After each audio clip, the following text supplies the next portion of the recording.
SFJ 4x4 Studios presents in my oversized four-wheel drive Jeep. a Jeep podcast starring industry experts.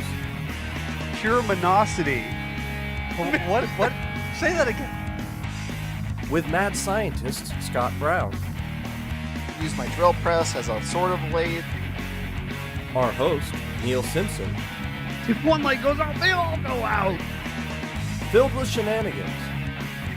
We are really professional with Jeeps. This is I Speak Jeep. Good morning, afternoon, evening, wherever, however you are joining us. This is the I Speak Jeep podcast presented by SFJ4x4.com. My name is Neil with Simpson Family Jeeps, and I am joined in Grandma's couch studio by a decorated cast and crew. But that guy over there, Jeff Tremonte, the producer, I think. Yeah, I don't know. And then the mad scientist over there, Scott Brown. Wow, we're off to a banger. Well, honestly, I was very invested in the story you were telling before we went on air, and then we went live, and you just had to stop talking. I just had to and- stop. And now I'm left on this cliffhanger. You're left on the cliffhanger. Yeah, Well, this- I this will season bring end. in our listeners, our loved ones, our Jeep and off-road and automotive enthusiast friends and family that I was having a moment with the Savage before, we came on air. We were reading and responding to YouTube comments, which we do virtually to the majority of them. So we encourage you to jump on, watch and leave a comment. We typically like more positive comments, but I don't know, for whatever reason, YouTube loves to bring out everything. The best in everyone. The best in everyone. So one of the videos was from a wheeling how-to. It was a pretty successful video, and it was a lot of fun. We went out to Oil City, Pennsylvania, and we did the 10 mile for 2 mile kind of charity-ish run. And, we did an instructional video, got to hang out with OVJ and shoot some how-to videos on kind of what to look for. And for the most part, that video has overwhelmingly had positive responses. Like people like, oh, I didn't even think about that. I'm glad you brought that up, and I should look for that, and oh, I should check this out on my vehicle, that kind of stuff.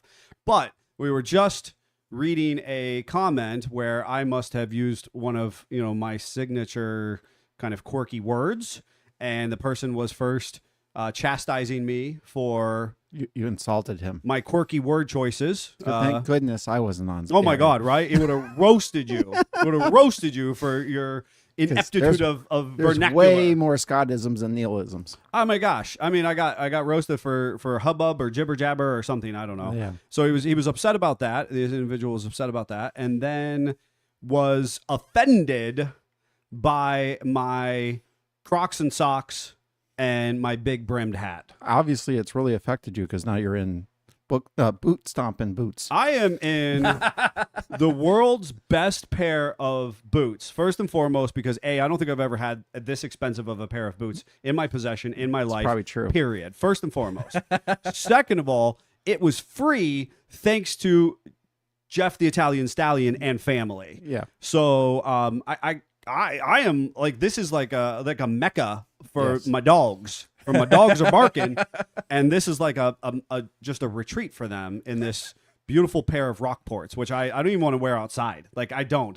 For those of you who are listening at home, I have this, like, it's a nice looking boot. It's well constructed, and long story short, Jeff's family works in a place, and they were going to throw out a pair of boots, and it just serendipitously were my size. Yeah. Mhm. And so Jeff brought him in and was like, "Was anybody here wear this size shoe?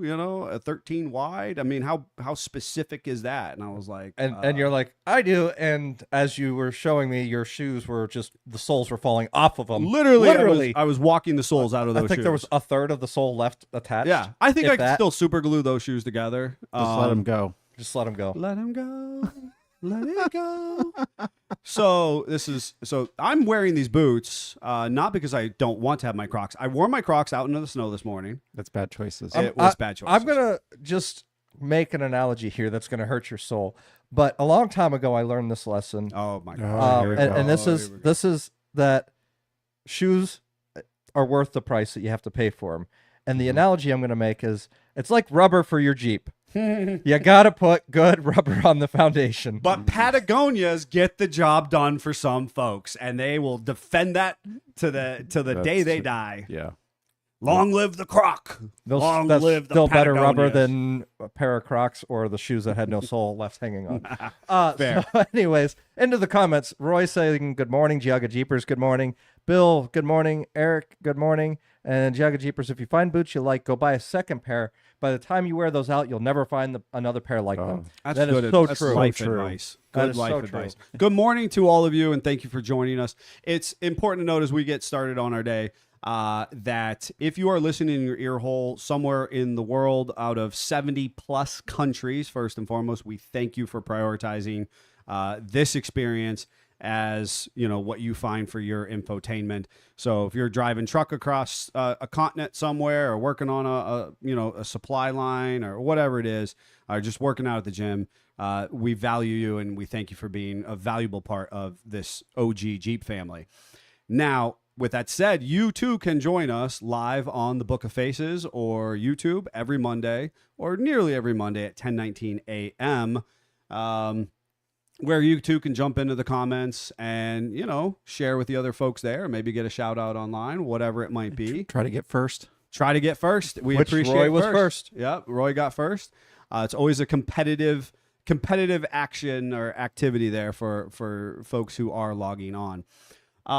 Joe actually just commented, Vasco Sundowners, best hiking boot I've ever had, courtesy of the National Park Service. Good job. I've never MPS. I've never heard of those boots. And I don't- obviously, I can't pronounce it, but it sounds like they're pretty good boots. Sounds like they're good boots.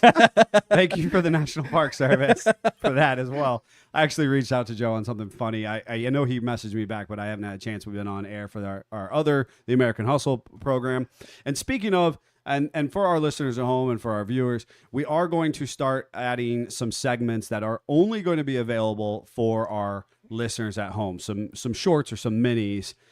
So if you are a person who primarily joins us via watching on Facebook or YouTube, know that we really want to encourage you to head over to the your favorite streaming platform and catch up on some of those additional little in-between episodes that will be happening soon. Likewise, we have some cool interviews, some special interest stories. I think we'll actually be bringing you a special interest story next week. Or was that this week? I thought it was today. It's I was today. scrambling before the episode, It's trying to today. make sure we had it Do ready. you have it ready? I do. Oh, good. We have it today. Today's a special interest. So, with that said, we need to get to our topic, which is a continuation from last week. Yep. Which Jeffrey has aptly titled this today's program "Fuel Squared." Mm-hmm. But basically, we had gotten through the history primarily of petrol-based fuel into the formulation of gasoline, right? And kind of some historical context and relevancy, and kind of the manner in which oversimplified, but how it works within your vehicle. And we had really kind of started to scratch the surface of additives. And realistically, we want to give just a brief shout out to maybe an LPG or electric and maybe hydrogen, and just kind of talk about what are some other potential fuel sources for vehicles. And so kind of buckle up. We got about 40 minutes or so to kind of unpack that for folks who are at home listening, and we'll go from there. So, like always, I went vintage. Of And- course you and- did. and, Fuel additives vintage? Sort of. Okay. How it affects our vintage vehicles, since you can't get ethanol-free fuel very easily anymore. Okay. So I have had a really good friend that he swore by what he called Alky Buster. Alky Buster. Alky Buster. Is that actually a name brand product? No. Oh, okay. No, that was a Waldism. Oh. Okay, well, of course it is. Love old man talk. And basically, the actual way you say it is ethanol remover. And what would you say you think that does before I tell you what it does? Well, okay. Wait a second. So I use StarTron Uh-huh. religiously. Yes. Now, what Do I you think know what it actually does? So what I understand that it does is that the chemical is well. Okay, so here's the science I think I know about StarTron. Okay. Right? It bonds at a molecular level with the So there's magic. water molecules. It's not magic. It bonds with things. It bonds. It's a chemical that bonds with the water molecules specifically present in ethanol of some capacity. Okay. So what it He actually didn't like does- my answer. No, he didn't. He didn't like my answer. But to be fair, you also stalled so long before you gave your answer that I don't believe you knew an answer either. I feel like you were just trying to make it up as you went. So ethanol remover. well, I was trying to remember if it's water molecule or if there's something else in ethanol that What is a water molecule? we use H2O. Well, it's multiple things, right? But I mean, Anywho's. it's a dehydrator. So I understand the StarTron is a dehydrator we of go. ethanol. Nope. And it bonds and it dehydrates the ethanol. And that's Nope. what you can't I was trying to remember if you're dehydrating water No. out of the ethanol. Doesn't actually do that. Okay. Ethanol remover does not remove ethanol. We'll just get that out of the way right now. You cannot remove it effectively after it's put in. So Right. all you can do is mitigate it. Right. So that's my first big word. There's a bunch. I apologize in Oh, advance. I'm gonna do man. my This is gonna best. be a Oh, great man, episode. I can't. But so Scott, I'm going to stop you. You clearly told him he was wrong, but then you agreed with what he was saying. Right. No. You're not getting Ethanol- rid of he's the not getting ethanol. rid of I'm not ethanol. getting rid of it. He's getting rid of water. He said it absorbed it. And it Absorbed doesn't- water. It doesn't do that. Okay. All right. Lay it on us. So all it does actually is disperse the water droplets that are in the fuel throughout the fuel. And the idea is that because you are now dealing with smaller droplets that is very well dispersed, now it can burn it through without having a pocket of water. Okay. So I wasn't that far off. But I can accept that I wasn't right. It's- Yeah. Okay. That's fine. And it also prevents corrosion, gum buildup, and water absorption. So it can't get rid of the water that's in the fuel, but it prevents more water to get into the fuel. But it doesn't actually say how it I'm does going back that. to the dehydration. But the dehydration is removing water. This just prevents water to get in. So it's repelling the water, kind of Correct. like. But it's how like is it putting then camp making dry it on a your gas pocket? tank? Then how's it making a pocket of? You see, I'm having a hard time buying Is this. this like This is dropping why oil in people- boiling water, and you see the oil just disperse into multiple little droplets? So I actually dispersants, that's my first big word. That's the second I think big word. I Just so you know, think you I said kinda did. mitigated already. I think I did all right with that one. Yeah, you did good. You did They good actually with use that dispersants. with oil spills to disperse the oil throughout So the to water. take the saturation and Correct. break it up some. But the part I thought was most interesting is we're not actually getting rid of it. We're Right. just making it more parts per million. Yes. So now it's better. Yes. Well, and We're that's just actually producing more. Wouldn't it be less parts per million? no. You're making more because you're taking less, which is say You're if I have taking, one part of 100 and yeah. I'm breaking it now into 10 parts, now I've got The 10 molecule parts size per is 100. getting smaller, or not the molecule size. The amount is getting smaller, right. but it actually is not removing it or getting rid of it. It's just making it over a more broad area. I'm following because but I also buy but buy the product that I don't feel like that changes the parts per million though. it doesn't change the density of the parts. It does not change the density. And I think that's where you're Yeah, thinking of it that's- right now. That's your brain is density. Because if I still have 1 per 100 and all I'm doing is breaking it down now, the density is still the same. I still have the Yes. same volume. Right. I'm just spreading it out over. And so now we instead of say, one little pocket okay, over here, I now have it spread out over the 100. and now I'm going to take a that's where I reading. felt like it would be less that density conversation, because if you spread it over instead of 100, now it's over 1,000. Right. You have 1 per 1,000 instead of 1 per 100. Right, but we didn't change the quantity. We didn't change the 100. We just took a cube of the 100 Yep. and we broke it down and we added a little bit of fuel back into there and we spread, instead of 1 out of 100, now we have 1 in every 100. In the case of like an oil spill, so you're dispersing it. So now you're going to go in and you're going to read a foot by foot by foot squared area.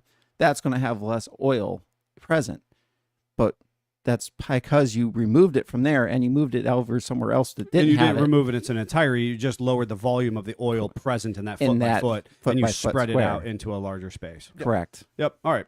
So overall, of course, the issue with our gas can or gas tank, I mean, for me, I obsessively use this product every single time in all of my small equipment. Wait. Joe has a case of dehydrated water from his Y2K preparations. Joe, I agree. Just add water. Just add water. That's what I want to know.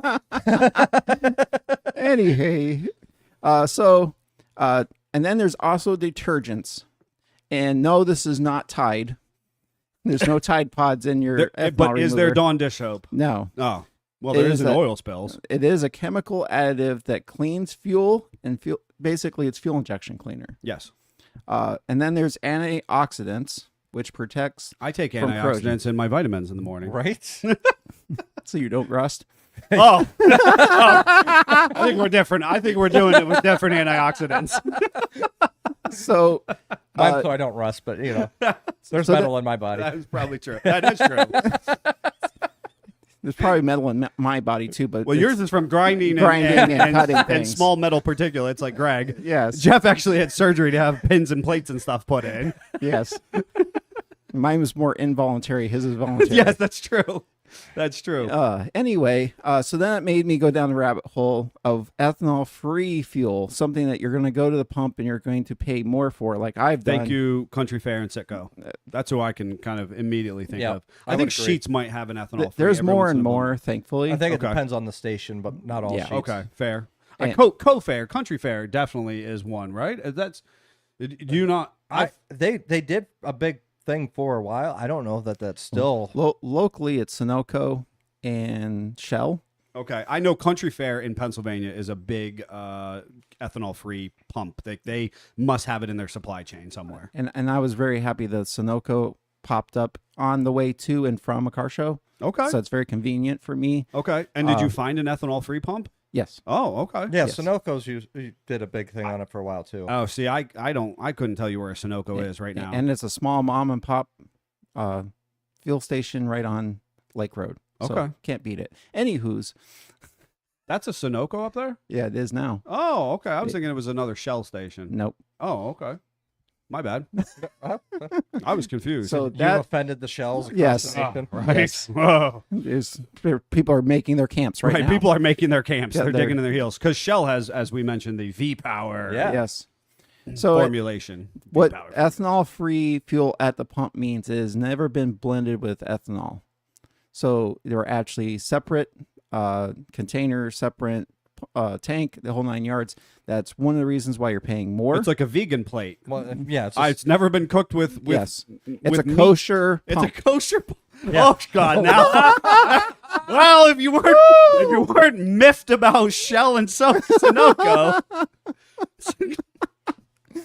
some rabbi out there has just cast this off. There we go. That's whatever. Okay. I just mean that you have to have everything separate. You have to have 2 stoves and 2 fridges and everything else. Is- Well, it's kind of what's going on with ethanol-free fuel. Is you have to have a special container for it in the truck. You have to have a Yes. special container in the ground gets for its it. own pump handle. Kelvin pump handle. There's no cross contamination, which made me feel a little bit better about all the money I spent this last summer with ethanol-free fuel.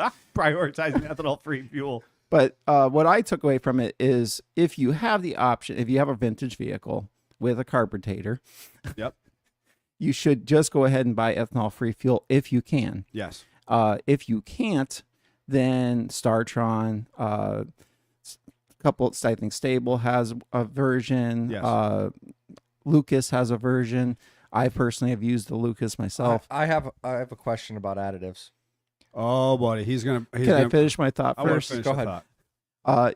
That is a good backup plan, but Right. but you're not actually removing it. So it's never going to be as good as the ethanol-free fuel. If you can get ethanol-free fuel and put a stabilizer in there, which is going to help it not break down over time, Mhm. that is going to be your best bet for your carbureted vehicles or small engines or that kind of thing. So Right. feel a little bit better about spending a little bit more, like $1 or more a gallon. Right. Yeah, and before you get into it exactly, I know Jeffrey's over there salivating because we had an interesting inquiry. I'm assuming that's where you're going with this. No. Oh. No, this is separate from that. Oh, well, you know what? I will hold on to my sentiment because of how I utilize StarTron, and because I don't mind burning ethanol gas, which again is typically 10% or less of your standard pump mixture. Well, if by I the time recall. you get something with a carburetor, it's already near death. So Well, it's just to buck up. I'm simply saying Buttercup. in my personal daily drivers. First of all, He doesn't have any carburetor personal dailies. I love old vintage pieces of garbage that I Yes. can just kind of and make them kind of give me Yes. a little bit And more it of their does help second that wind. most have F heads or L heads that will literally Basically run on anything. anything. So Yes. you're good to go. Yes. You got contaminated fuel, put it in the flat fender. I It's was fine. talking about my personal daily driver vehicles that I'm not. I've certainly been asked before, should I be running ethanol free in a daily? Right? I've had Yeah. that conversation from people, I'm too cheap for that. and that's exactly what it comes down to. Is if you're going to see a discernible gain in miles per gallon for the amount that you're spending, then sure, go ahead and do that. They're supposed to is what the claims I read this morning. I would say the life and maintenance, you may see a discernible difference, but that's over the lifetime of the vehicle. I don't think in the short term that you're gaining anything. It's exact. I agree entirely that is a longitudinal perspective versus your short term gain, and for the most part, most people at this point in time, and I have not pulled an average national statistic, but I think our vehicle ownership is down to 3 to 5 years on national average. I would agree. It's low. It used to be like 11 to 15. I'm doing like my part 30 actually- years ago. So or it's something. actually starting to go back up again right now. okay. But That's normal I in would say that recessionary it is. trends. I would say that it is still in that That lower range. that lower single digits.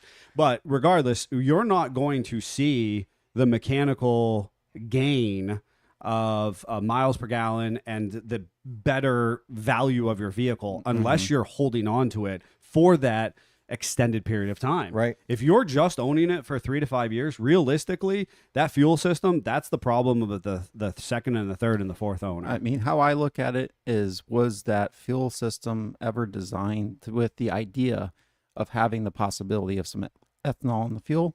So on my LS Swap C10, it gets whatever the pump pumps out. Sure. My Gladiator, it gets whatever the pump pumps out.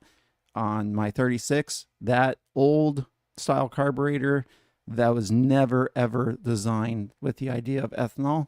So you're going to have something, the car is going to lack somewhere. Sure. And while I agree with you, that's also not meant to be a daily driver. Sort of. Yeah, I mean, yes, you're What and- you're willing to subject yourself to is different than what is General by modern society. days expectation. And this Correct. is a conversation we always have to have customers who come to us and say, I would like to daily drive this vintage vehicle. Yes. And the problem is in 1936, what you did on a daily as your daily driver was simply different than what we do in 2025. It is true. And that is I don't care if it's 1978. What and how people drove vehicles in 1978 is simply different than how we drive, where we drive, how fast we drive, the on and off, the constant in and out, because we're running into 18 different kids' practices and grocery stores and blah, blah, blah, blah, blah. The expectation for daily driving now is simply different than it was, 30, 40, 50 plus years ago. Now, one thing that I think is cool is specifically with vintage Jeeps, because there is just such a plethora of He did so good. I know. Time. Really all the trying. other words were so good. It was, I was really close. He was literally just one sound off. Yeah. But because you can easily fuel inject pretty much any vintage Jeep, Yes. even the hard to do ones like a flat fender, you actually can if you talk to us. We have the secret sauce. So you're already, you're getting a fuel pump in the tank. You're getting Electric fuel pump. a better, you're actually getting fuel injection instead of a carburetor. Now, when that happens, now you can pretty much put whatever you want in it. Yes. It's purely because on the 36 specifically, for some unforeseen reason, there is no fuel injection option easily adaptable to a flathead. Yeah. Why? Considering it's a very well, and it's interesting because the flathead for the longest time was this obscure.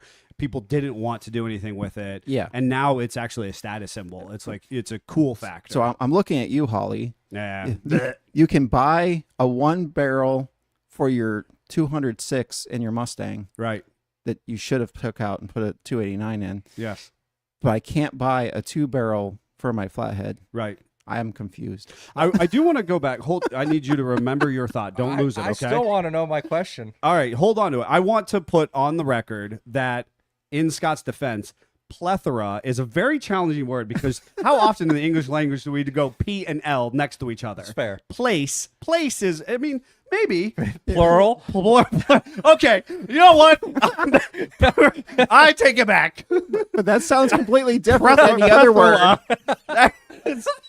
With the wrong emphasis on the wrong syllable, I think, or consonant. It was not even a syllable. It was I a don't consonant. remember what reel it is where the guy is just changing one letter and the sound completely changes.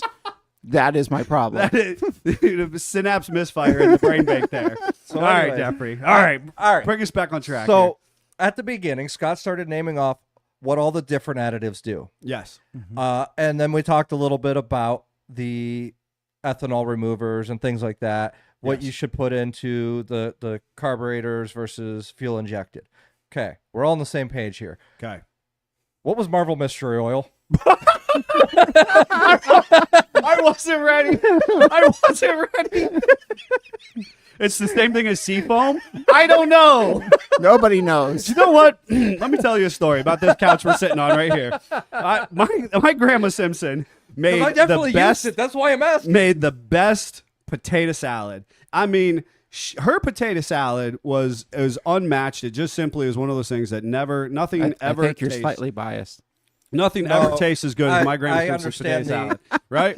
She left my sister the recipe. The sister the interview we'll be giving today. Gave her, left the recipe to her, to my knowledge, had it almost in its entirety. Now, grandma sometimes did a little pinch of this and a little pinch of that, right? Much as many good cooks do. But I am convinced to this day that my grandma was just spitting in the potato salad because no matter what we do, it never tastes the same.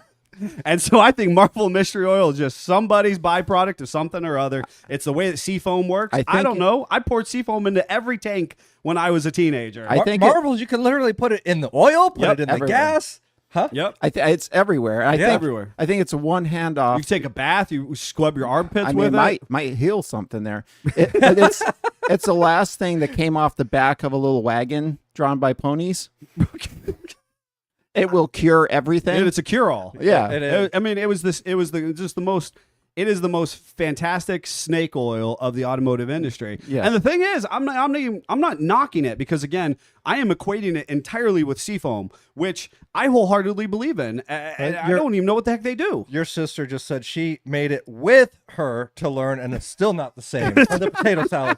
That's the potato she salad slipped conversation. something in when she wasn't looking. That's right. She just spits in it, and that's what made the potato salad stick out. You And the can't- Marvel Mystery Oil is just She had the secret ingredient on her skin in her hand, so as she's mixing it. No, you know what it was? You just can't replace grandma love. that's right. There it is. That's right. It's a mystery. That's a Marvel Mystery Oil. It's a mystery. And seafoam. Who even named that? Right? You know, like it's So I had the best conversation with a guy in a junkyard once that swore that all those were kerosene.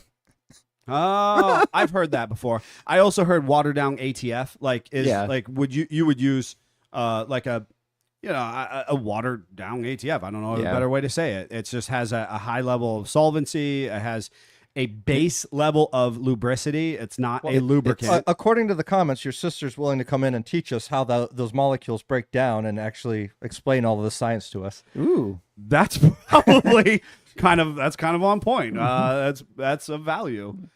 She should be teaching high school right now. yeah, she Just should. so we're all on the same. I would love if we were like on air at the high school, like in right. her Well, class. maybe we are. We're the science lesson We're the today. science lesson. I'm so sorry, kids. Listen to your teacher. We're not the answer here. Fuel additives and chemicals in modern automotive. But I was going to say, I do want to circle back, and it kind of has this conversation with additives.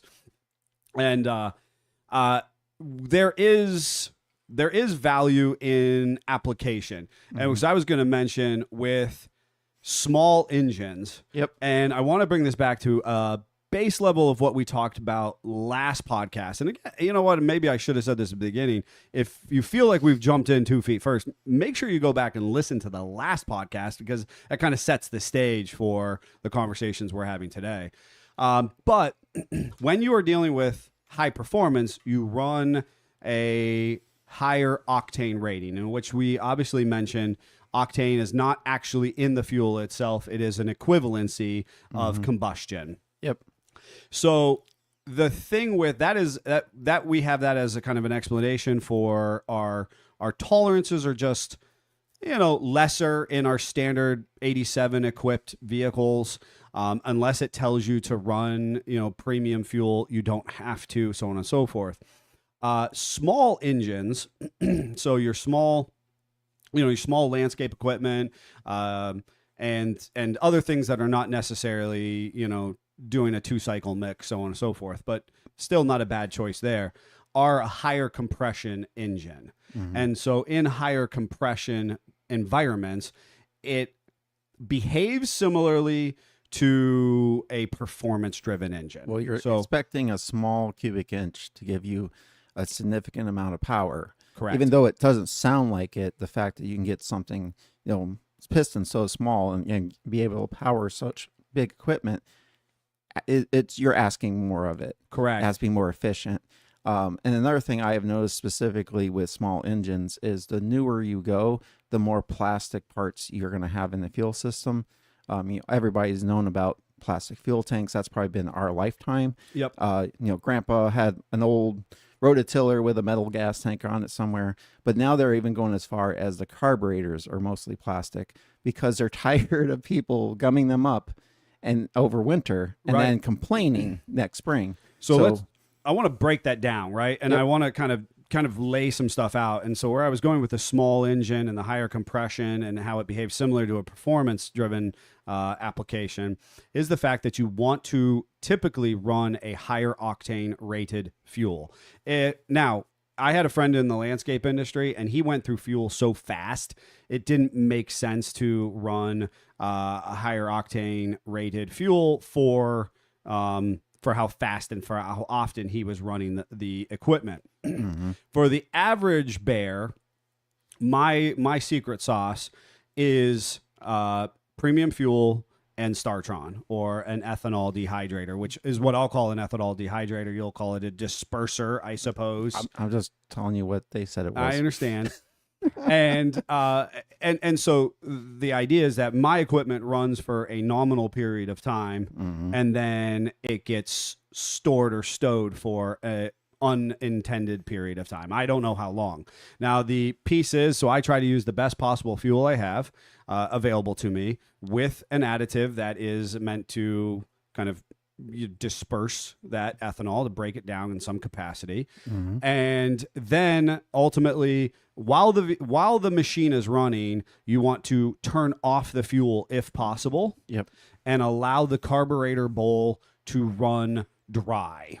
Yep. And basically, you're starving the fuel system. And when I don't want to say fuel injection, obviously you're not injecting it, but you're trying to run that fuel system dry so that we don't have that fuel sitting stagnant in that small carburetor, Yes. or any other part of the way to being combusted, because we know that sustained exposure to the inside of small gas tanks or carburetors, that moisture that is naturally present in fuel will break down the inside, oxidizing it, turning it to rust, and gumming everything up in the process. Yes. Or white So- powder if it's aluminum. Or white powder if it's aluminum, and many of our small engine carburetors are aluminum or have Yes. have portions of aluminum Which in is them. what I was describing is now becoming plastic. Like I have a newer pressure washer. Its whole thing is plastic.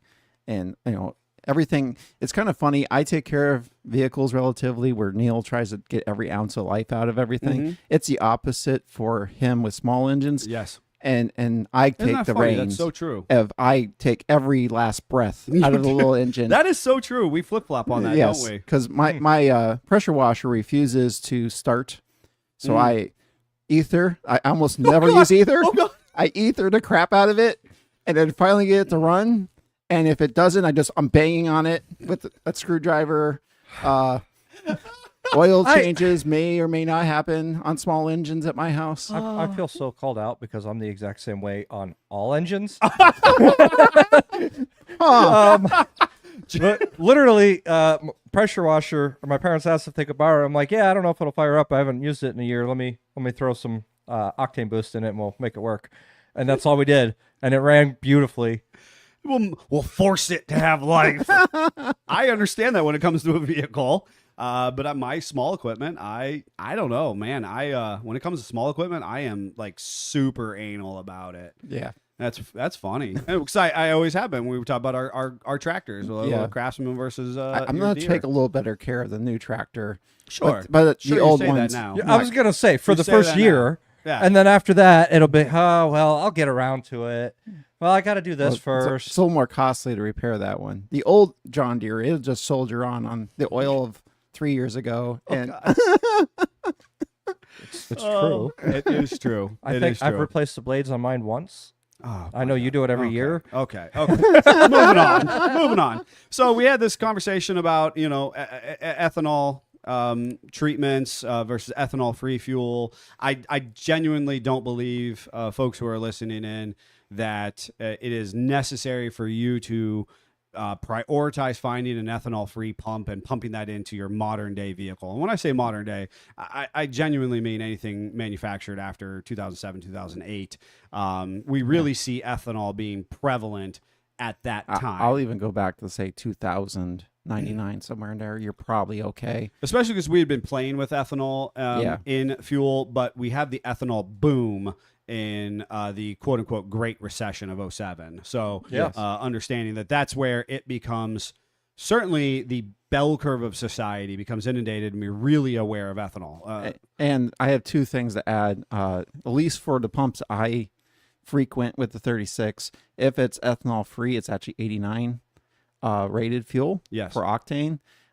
And there was a disclaimer in my research that said that 93 has no less ethanol than 87. Right. It's purely does not have predet versus the 87. It's just as a better octane. And that's why I run the higher, the premium fuel in my higher compression engines with an ethanol treatment. Now, I'm not blinded by the fact. I know there's ethanol in it, and that's why I'm trying to use a product that I think is doing something valuable. Now, like Jeff brought up last week, it is common for your bigger like Shell and Sunoco and Speedway.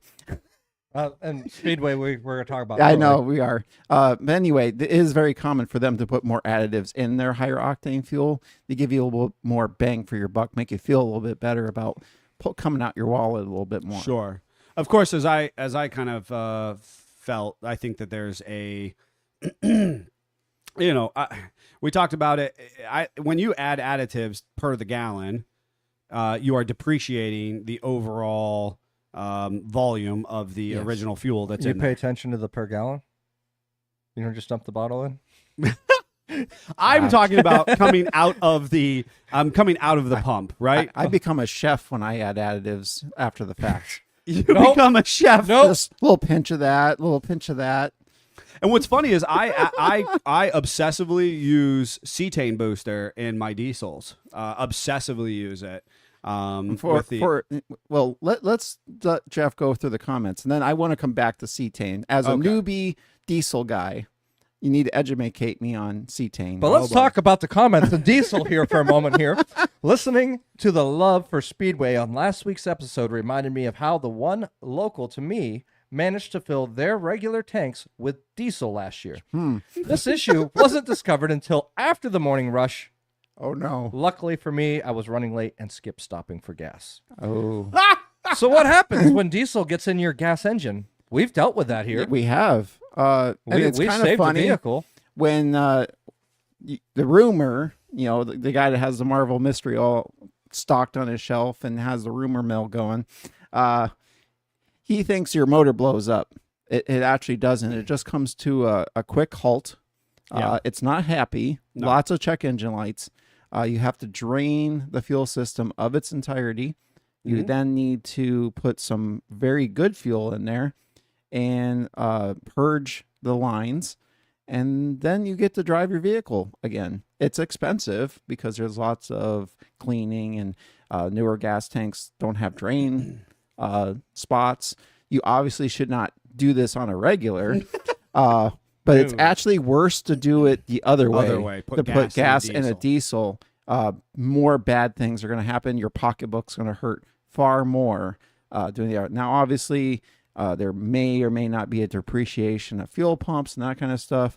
I kind of don't believe that myself personally, because it's a pump. It's going to pump things. I was going to say, I've seen the argument online where these guys break down like the pump is going to be, you know, the lubricity of diesel is higher than gasoline. And So blah, it's blah, blah. actually And I'm better for the pump, right? right? And I just feel like you're just being argumentative to be Yes. argumentative on the internet. You know? Because in that situation, there's no metric for that. Because did the fuel pump just fail early, or did it fail because of this experience? Did that fuel pump was it a Wednesday fuel pump and it was just given all the love and care at the factory, and now it's going to care not what it pumps? Right. There's too many variables. Specifically in our situation, I'm trying to break down, and I kind of remember being overseeing that conversation a little bit, and the individual who pumped diesel into their mother's vehicle. Yep. So we definitely had we pulled the injectors off. Yep. With the expectation that we wanted to purge that line. Yep. I think, if I recall, we actually pulled the line first before the injectors. We pulled it at the rail and did our best to pump out the tank. Correct. Yes. We actually, we pumped out the tank because, again, we're not scared of the fuel pumps. And if anything, diesel has a higher lubricity than gasoline. Yes. And so we pumped the tank out because they had filled the tank up with diesel. To the tippy top. Right, Yeah. to top, right? It was impressive. And so we used the fuel pump to pump it out to a degree, ran a hose off that, and then we were able to actually drop the tank. From there, I want to say we had pulled the injectors and we attempted to pump independently using whatever was left in the line. I'm trying to remember exactly how we pumped. We attempted to bring... We had good gas that we pumped through it. We pumped good gas through it. Yeah, at some we had point. sacrificial couple gallons of fuel. We did do a once couple we did a sacrificial. full clean, because you can't. But I'm we- trying to remember, because I feel, and I'm sorry to interrupt you guys, I feel like we pulled the plugs and we pulled the fuel pump relay so that the vehicle wouldn't pump anything or wouldn't start. Yep. And we tried to blow out the cylinders. And that's how I would manage it today. So I'm assuming that's how we managed it then. Yes. And within good reason, folks, you can pull all your spark plugs and have the fuel pump relay. Obviously, I the think vehicle's we not ended gonna up start. replacing spark plugs in that situation too, just to be safe. I think a better safe than sorry situation, and it was a situation of we're already there. The labor doesn't care whether we put And I junk think parts that back vehicle in or new parts. was in the vicinity of needing them anyways. Yes. So it's like, you know what, we're here, let's change them. But if I remember right, once we purged the lines, we had some sacrificial gallons. We went ahead and ran through. We got rid of that. It pretty much fired right up. Oh, it was beautiful. It fired it up, And- cleared out a couple codes. O2 sensors were one of the things that there They was were a little angry. concern about. But once we cleared the codes and it had an opportunity to do a burn cycle, that Jeep was none the wiser. It was perfectly fine. Yep. So it's not out of the question. And again, putting gas in a diesel, unintended consequences. And again, we're using compression for combustion. Gas simply doesn't have the same behaviors. It's more volatile in that sense. And also, it is going to be, diesel has a high solvency content, and you can clean with diesel just the same as you can clean with gasoline.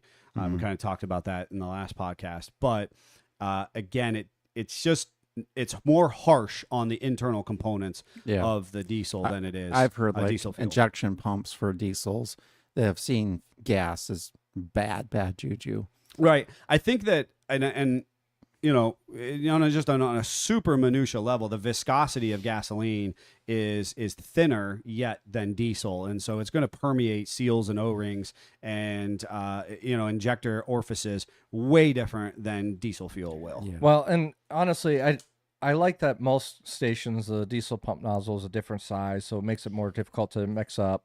But I am going to stand on this and say I hate you, BP, because you have green pumps. Yes. Why? Fair. Yeah. Fair. Makes it confusing for people. Doesn't make sense to me. I have seen too many people make mistakes because of It was very confusing. simple things like that. It was a very confusing situation when it comes to specifically good old British Petroleum. So what is cetane? I have no idea. Oh, I have no that was idea. anticlimactic. I was going to say, Wow. you asked me, and I thought, how am I going to handle this situation other than I am offended for how much diesel you have I added. other than I totes looked into it some years ago, and it had a very similar explanation as the Startron, and I thought, well, that's good enough for me, because there's It's a dehydrator. so. Here's the thing. I know factually, and there's a whole bunch of for the I'm diesel surprised guys Jeff's out not there. over there juggling. Right. So it is. I don't own somehow- anything diesel. I'm not worried about Somehow it works Oh. on the same concept level as octane, right? Octane booster. That you are somehow encouraging a better or more fuller combustion rate through this. Now, what I can confidently say, because in the diesel world we have an anticoagulant or an anti-gel that you're supposed to run in your diesel in the winter, and then we have a cetane booster which they recommend mixing in as well. When, and again, I think we looked this up before, but it was like 2015, 2017, somewhere in there, when we went to the ultra low sulfur diesel fuel.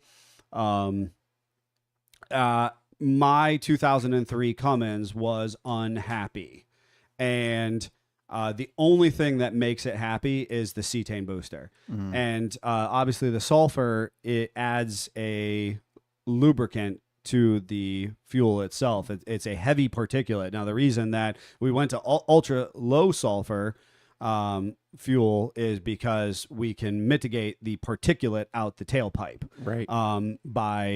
by not introducing it into the fuel system. But factually, my truck rattled and clattered more like an old school diesel than a fuel injected one, or a multi-rail that it is. Yeah.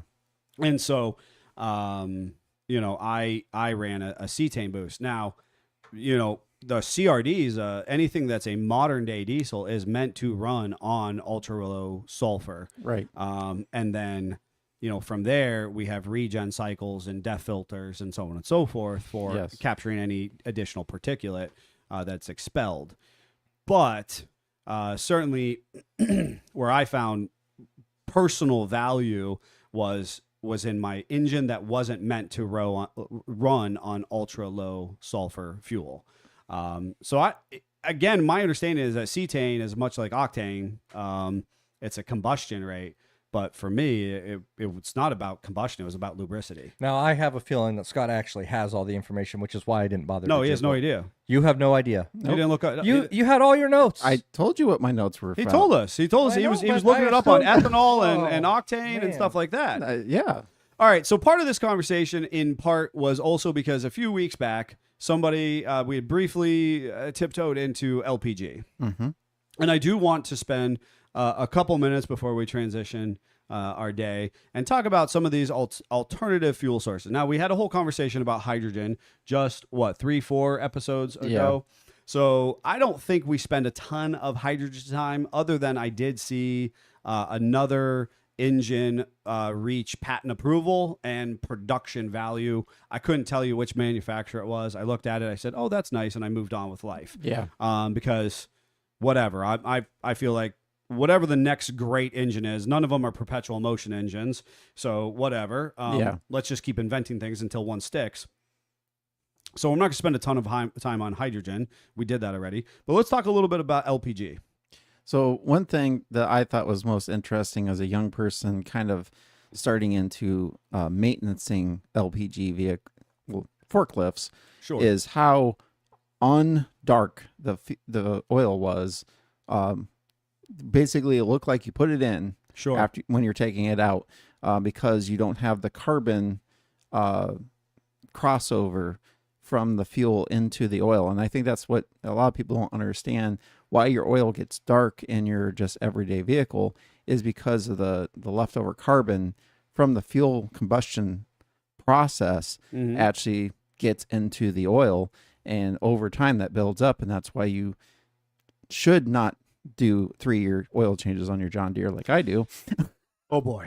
But that's why it gets dark. Where you have an LPG vehicle or forklift, the oil does not do that because of the different fuel. And just for those who are listening at home and in general, LPG is liquid propane gas. If you were not, familiar, it's King of the Hill style stuff here. No, Yes. I am going to interrupt and go back and say that I did just Google. I was cetane waiting. Thank for you. to. Yes.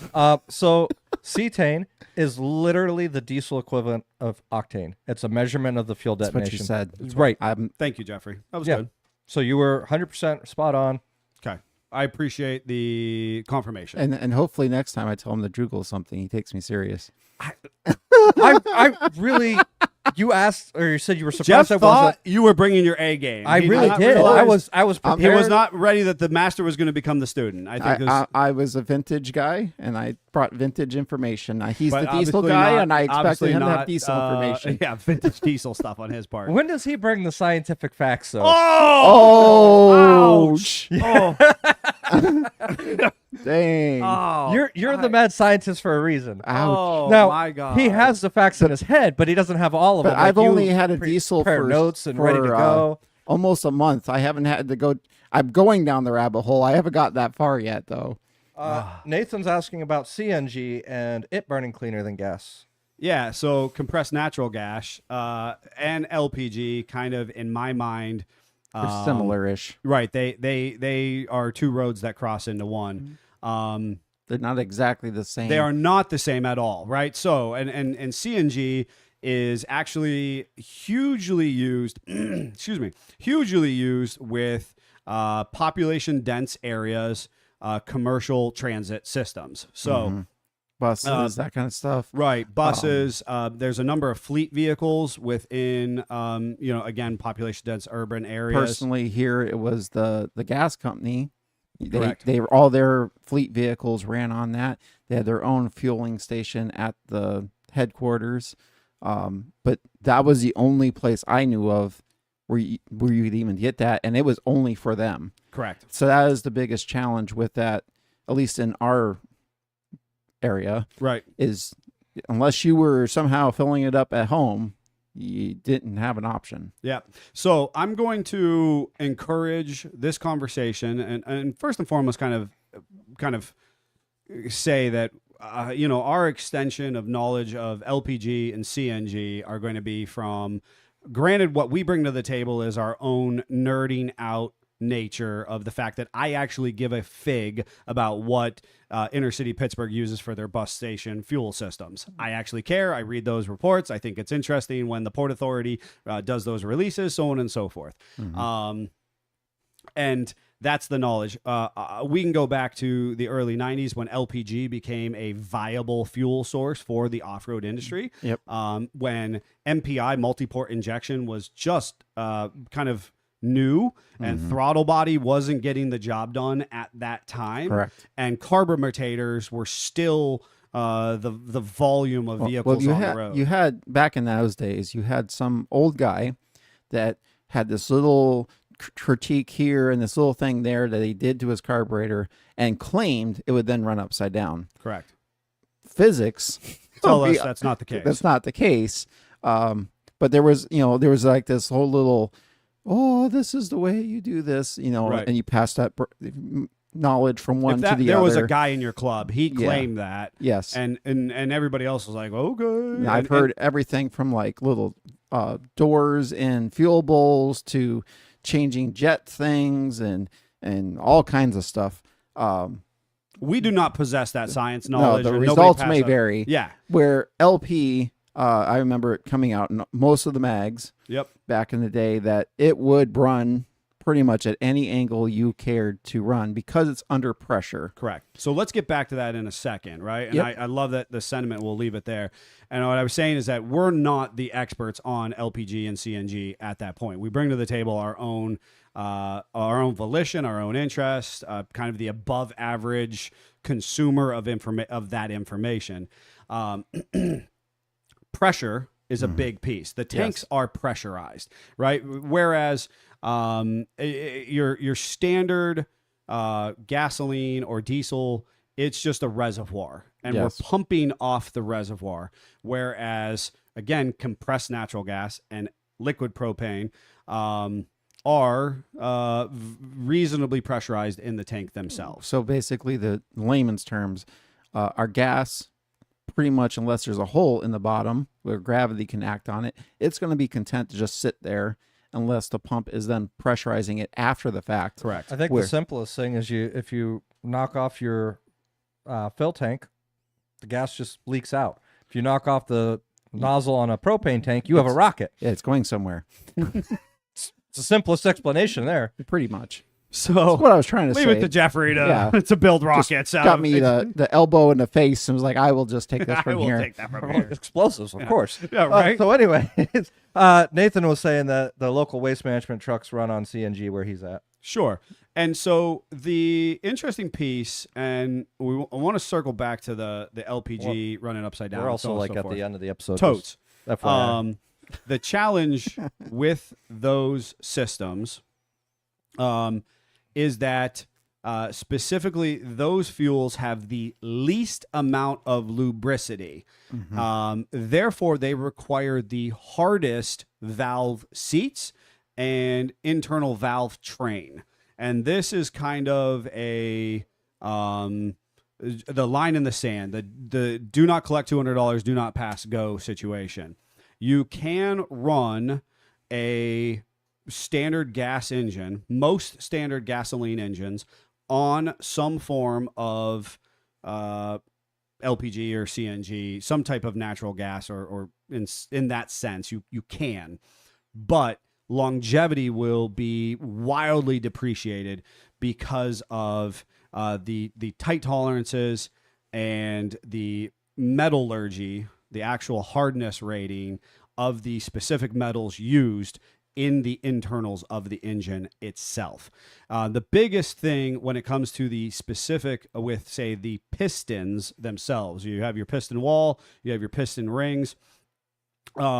Standard fuels have lubricants in them, and they lubricate the piston rings and the wall, and they allow a lack of blow by because of lubricity, right? We have this thin layer of lubricant or a little bit of oily nature that does not allow the fuel to pass by those rings. Likewise, that lubricity allows the piston to operate efficiently without building up entirely too much heat.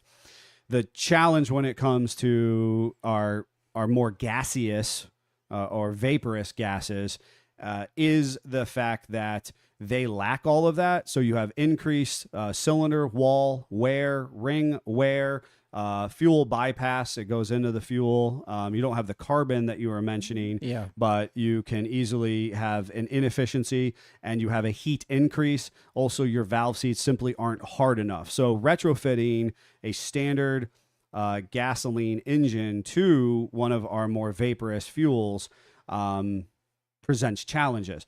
Now, what's interesting about our old school multi-fuel vehicles is they were actually, much like a flex fuel vehicle, they were simply built with the hardened components, Yep. so that you could then use a lesser fuel, but you didn't have to use the LPG or something similar. And I can see where a more shade tree mechanic can be confused by that part, because you go and you look at fork trucks. That's the easiest way for anybody to be experienced with this. And you're going to see old flathead motors. You're going to see Continental motors. You're going to see the one I worked on was a slant 6 for a bigger forklift. They have older technology. And I think in those situations, first, we don't know what rings they're using. We don't know what pistons are using. Right. But everybody knows what it takes to kill an inline 6 motor or an old school 4 in a row Continental motor that are pretty darn robust. And I think that's where people kind of miss that part. And they're like, oh, well, if that's good enough for that, it's good enough for like my small block Chevy.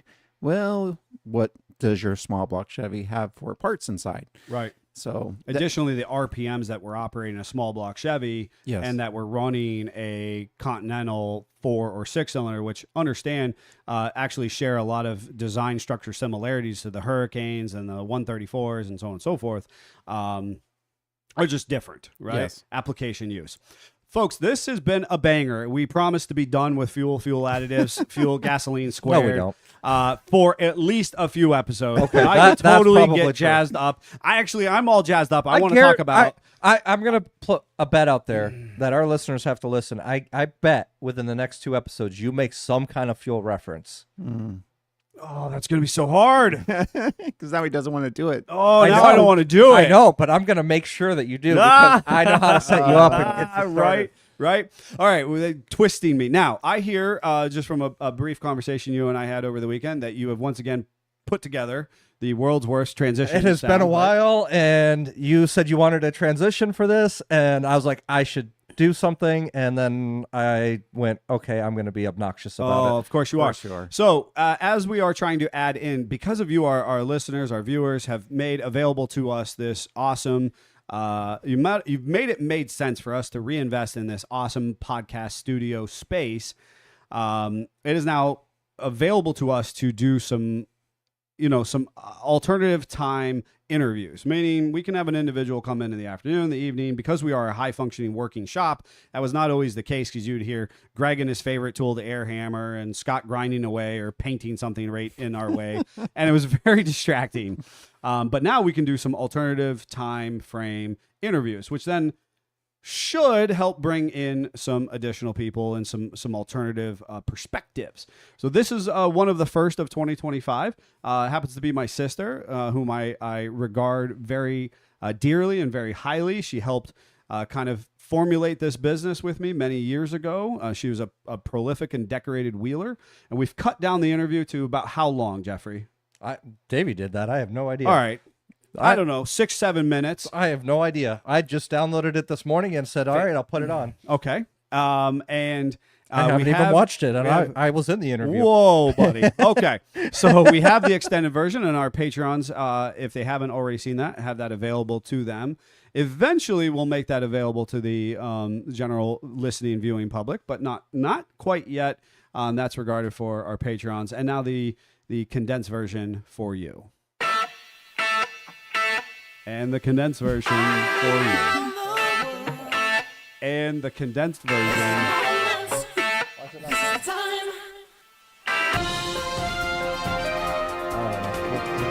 5, 4, 3, 2, You got me all hyped up on this. I know. I'm all upset. engine running. Because it was. Liftoff. We have a liftoff. All right. We're going to try it again. Plug it back in. That's what I'm doing. No, don't do that. Oh, my God. There's Telling you no. Can we get an interview? 5, 4, 3, that already 2, became the worst transition. 1, 0. All engine High-speed running. Jeep. He's a huge figure Liftoff. in the We Jeep have a community. liftoff. And obviously a large passion for Jeeps. Yeah. How has that influenced or supported you in your journey in creating this book? Yeah. So I like to tease him that I was first. Where's he at? He's going to point at me. He So, can't hear you. Yeah, right I know. now. Okay, good. Okay. That'll be later. It'll be out before he can have a chance to respond. No, like, so Neil's 5, I'm 5 years older than Neil. And we joke around because just, the difference of our ages, I always tease like I had a Jeep first. Like when I was in college, I literally got an extra job, and that job's sole purpose was so I could get the money to buy my first Jeep, and joined Jeep clubs and went off-roading and did more actively first, mostly just because of age. Now where we're at this point in our life, where our priorities have switched and gears and so, but I like to tease him, especially for a while there, that I was like, yeah, I'm first, bro, like Absolutely. so like I had to have something there, you know what I mean? Oh, yeah. So of course he's incredibly supportive, and to be honest, like the purple Jeep, which is my dream Jeep. And I know everybody has different goals of what they want as a dream Jeep. Right. My little TJ, my purple TJ is my dream Jeep. Like that was my dream Jeep. And so as far as Neil's concerned, I think one of the things I really, really appreciate is that he made that dream a reality for me. And I absolutely couldn't thank him enough, because I did get to a point where I didn't have the time and where I was in my life and the resources and the tools to build what I wanted to build. And I wouldn't have been able to do it without him and his business and his connections and his drive and support to build that dream Jeep, which is really the main character of my book. I was just going to say, and your Jeep My is the purple character Jeep in the Jeep. is the main character of the Jeep. Yep. Yeah. So So the book's back cover mentioned how it captures the sight, sounds, and feel of Jeeping. Can you tell us more about how you brought the sensory adventure to life in the story? yeah, absolutely. So I am a very sensory person. I'm kind of loud and boisterous, and I like sounds. And to me, in hearing is an important one for me. I don't know, means different ones, people react differently, but I use a lot of alliteration, and I use a lot of onomatopoeia. So I talk about when you're off-roading, and anybody that's been off-roading, there's sounds and I remember, and it's funny because part of the inspiration from this book came from when I took a friend with me off-roading who had never been before, and the first hill we went over, my Jeep started making those noises that it makes, where your springs kind of creak and something kind of pops, and there's creaking noises and popping noises, and he was like, is it supposed to do that? And I was like, yeah, absolutely. That's the sound of off-roading. Yeah. And the thing is, the people that don't off-road, your Jeep doesn't make those noises on your daily life in a regular, off-road. Right. And Because so you're not flexing them at the same level, and exactly. sometimes it's the sound of rocks dragging as you're 100%. just sliding over them. Yep. Or, a body armor hitting a rock or a tree or something with a little clunk. So again, that's a fun part of the off-road experience to me. And that was just where that idea came from. And so then started to build, what would it be like? And reading to kids and using onomatopoeia, using noises and making squeak. It's a fun way to read to little kids and help them experience the adventure. Yeah. So, Now, the book itself is a very fun read aloud experience. And my question would be, what has the feedback been from families and young readers who have experienced it together? yeah, I love when people get a hold of me on my Facebook page or something and say, hey, we got your book and my kids love reading it. And again, it's a really fun way for parents to read out loud and connect to their kids, especially if you're somebody that's familiar with those sounds of off-roading. And I even have, when a stranger that, somebody I don't know and from a different state, and they reached out and this mom was like, my kid loves your book, such a fan, and we're an off-roading family. And I think that's another thing too, from my experiences with off-roading and where I was as a very young woman trying to do it, trying to build a Jeep, trying to go off-roading, try to have these adventures, and kind of felt a little bit of an underrepresented part of that off-roading experience was maybe some of the children and women. Mm-hmm. So I love that people are reaching out to me and saying this helps make that connection to these Jeeping families that have that same experience or want that experience, that is important to me. So I just, even one of my friends, she was saying that her son for a couple years now was it's his favorite book. He just loves Jeeps and trucks and, that kind of bashing and bumbling and that kind of, spirit. He just loves reading it over and over. It's his favorite book to read. So I love that. It warms my heart. That is awesome. Folks, that book is available on our website, on our merchandise site. In store, you can come into our showroom. We typically have a copy or two on hand, and you obviously can log on to Amazon and buy that book as well. But we would prefer you to buy it, direct from the source, if you will, from us. And equally, while you're on the merchandise site, check out our beanies. Not the one that I have on my head currently, but we have the patch beanie, very popular. Had a very positive review come in on that over the weekend. So you get yourself a book and a beanie and kind of, weather the oncoming winter storm in the next week or so. Was there something else I was supposed to share with them, Jeffrey? Well, the full interview is on Patreon. That is So if you're not on Patreon yet, that's another reason to sign up. why not get on there and see. Equally, we may be Oh, talking about we just got informed Barnes & Noble as well. If you're at Barnes & Noble and would like to purchase that book there, it's available in Barnes & Noble. Perfect. And if you're on that Patreon, you may be seeing a fun, ridiculous rescue, winter rescue that happened last week as well. We got a lot of personal stuff that has happened, so I think that this is as good as time as ever to depart. But make sure you check out the merch site and online to find that book and kind of be entertained by, fun off-roading with your family, even when you're not able to go outside. We got a lot of Jeeps to work on. We got a lot of stuff to talk about. If you want to hang around for our personal stuff, you can stay on. Otherwise, depart for the day. Enjoy yourself. Stay safe in the winter weather and Jeep on. Keep on. Jeep on.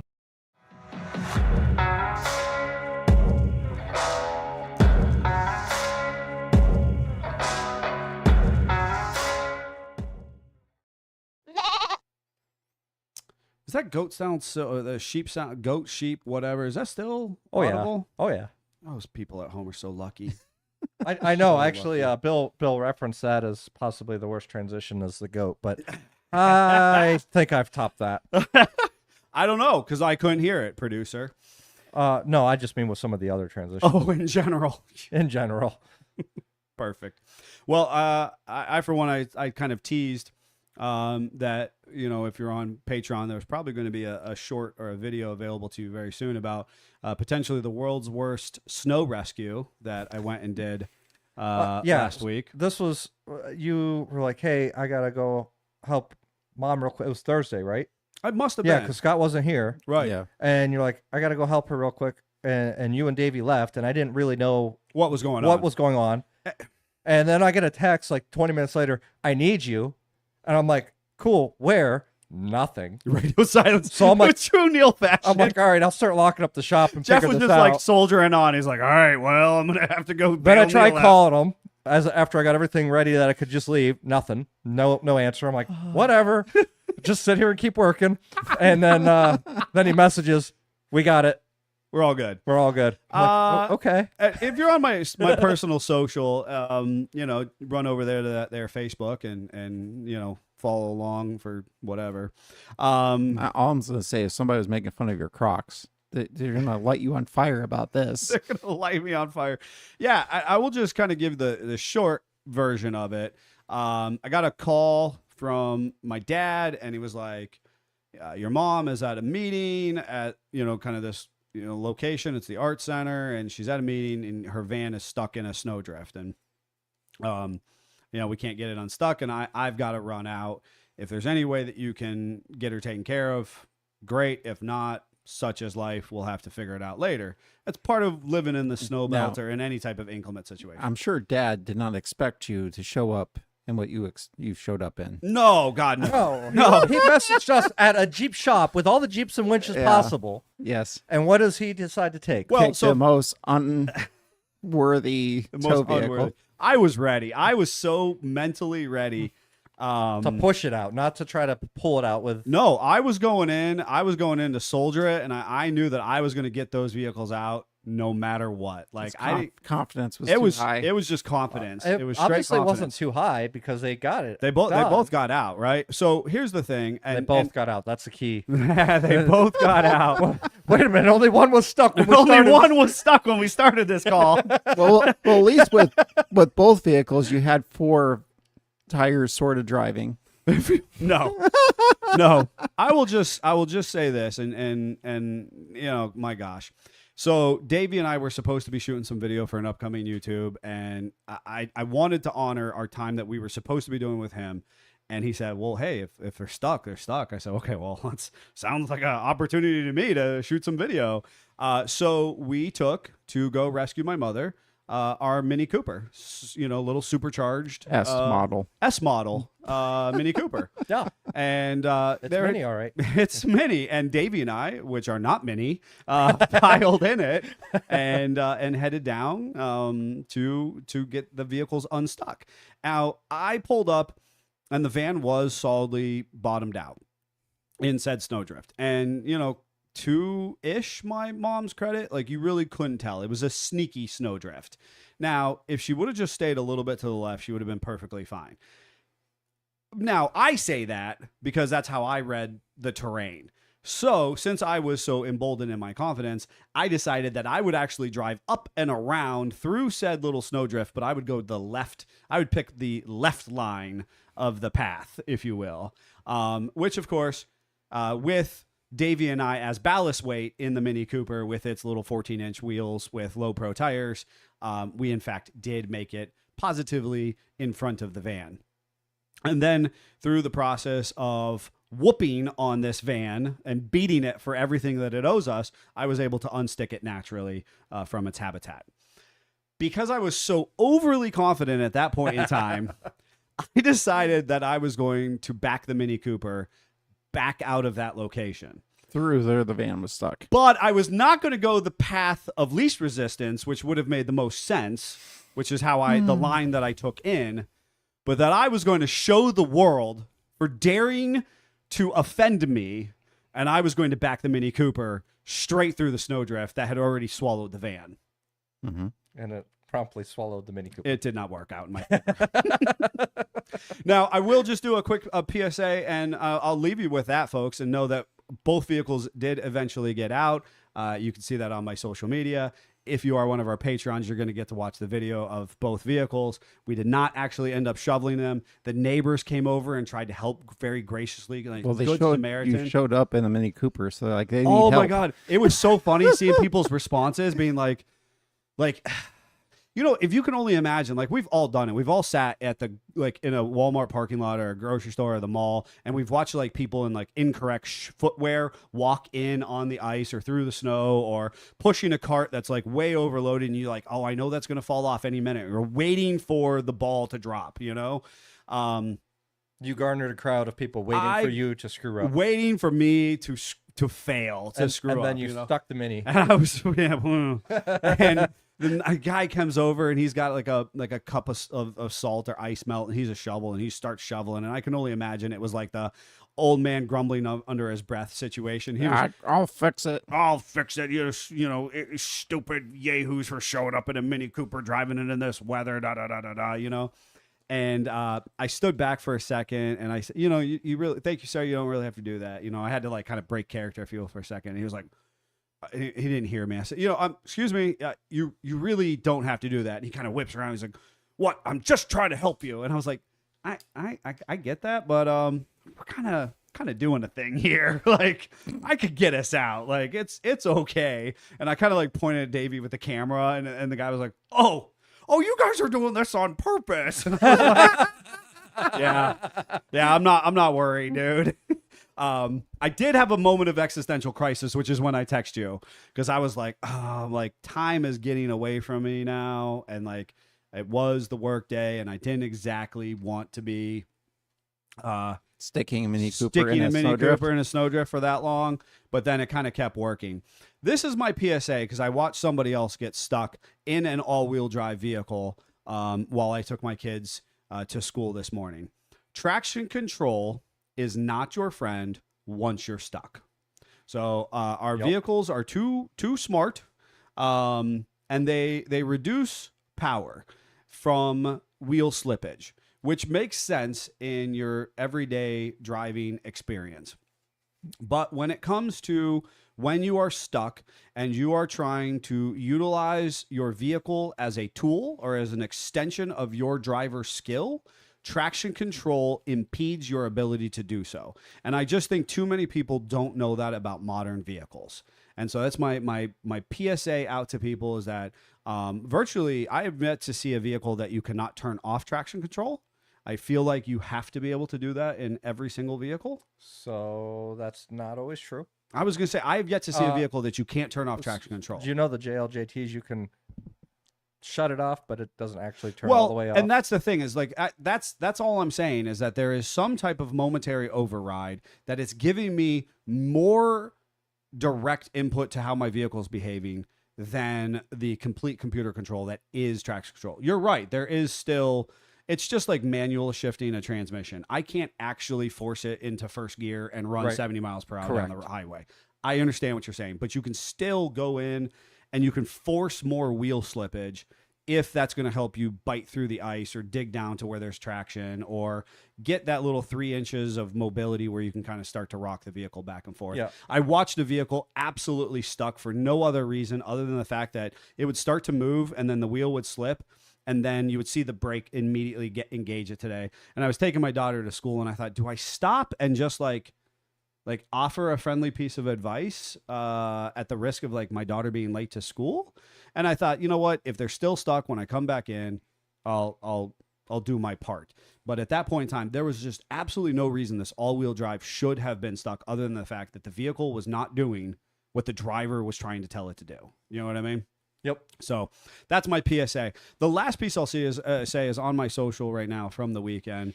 I had an opportunity to head back to the mountains. The mountains called me, and I went. I took my son and I, and we took my current cheap Jeep on a little road and trail excursion, and it spoke to my heart, and I had a great time. So head over there to my page and see what that's all about as well. You guys? So it's sort of fitting. How long after Davey so generously gave me a purple strap did I have to use it?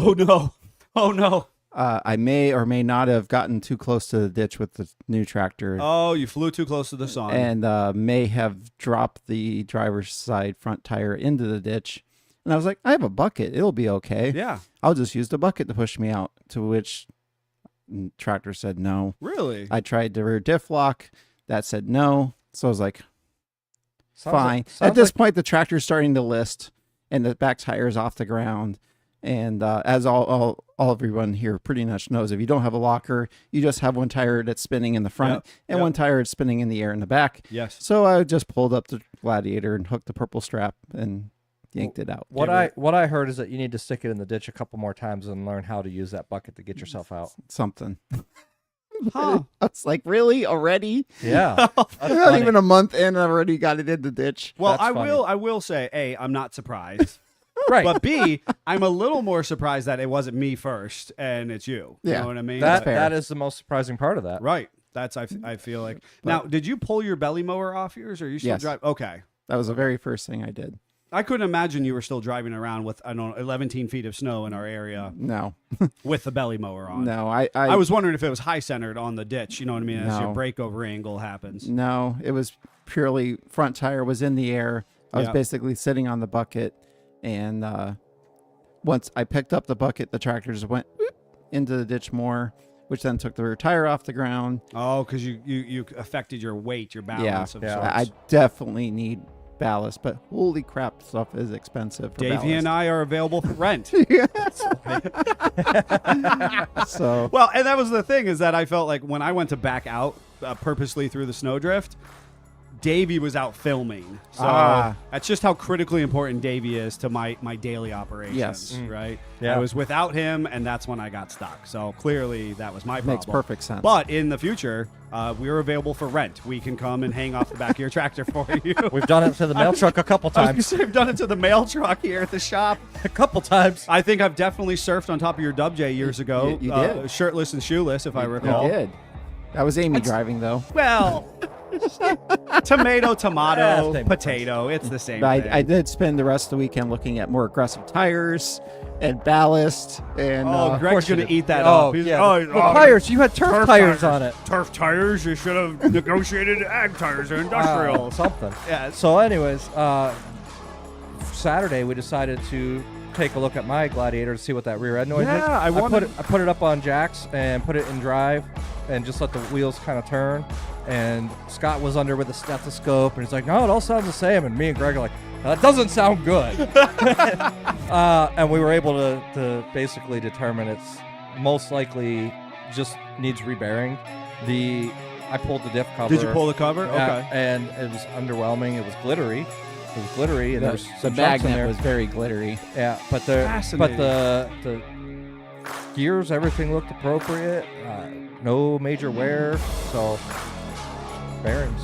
And Weird. Scott's like, "How does that even happen? You're only at 76,000 miles or whatever it is." And Greg's like, Well, he uses it as a 3/4 ton pickup truck. I'm like, That is that's true. true. That's fair. That is fair. I mean, I think it's been loaded and towed and Yeah. side loads and then wheeled hard. I get it. Yep. And mine is, why do I have a head and a head gasket issue in Jen's Mall Crawler? Well, that's because you never shut down. Well,